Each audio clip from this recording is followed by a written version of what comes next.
ਲਓ ਜੀ ਦੋਸਤੋ, ਆਲਟੋ ਗੱਡੀ ਬਿਲਕੁਲ ਨਿਊ ਮਾਡਲ ਆ ਮਾੜੀ ਜੀ ਕੱਲ ਪਰਸੋਂ ਇੱਥੇ ਲੱਗੀ ਆ ਬਿਲਕੁਲ ਨੈਸ਼ਨਲ ਹਾਈਵੇ ਤੇ ਆ ਸਾਹੀਵਾਲ ਦੇ ਸਾਹਮਣੇ। ਤੇ ਆ ਗੱਡੀ ਦਾ ਅਸਰ ਦੇਖ ਸਕਦੇ ਤੁਸੀਂ ਕੀ ਬਣ ਗਿਆ। ਬਿਲਕੁਲ ਕਹ ਲਓ ਅੱਗੋਂ ਗੱਡੀ ਜਿਹੜੀ ਆ ਉਹ ਇਕੱਠੀ ਹੋ ਗਈ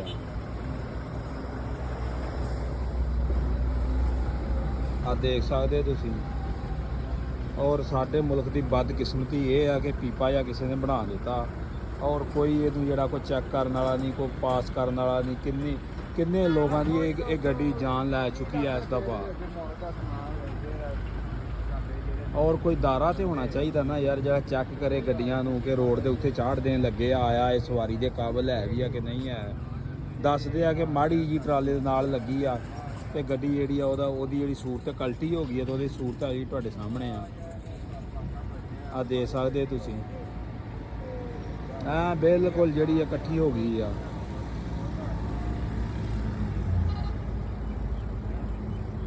ਔਰ ਮੁਲਤਾਨ ਦੇ ਬੰਦੇ ਹੀ ਦੱਸਦੇ ਦੰਦੇ ਹੀ ਛੱਡ ਕੇ ਗੱਡੀ ਤੇ ਵਾਪਸ ਚਲੇ ਗਏ ਜੀ।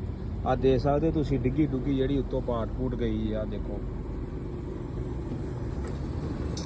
ਬਹੁਤ ਅਫਸੋਸ ਦੀ ਗੱਲ ਆ ਜੀ।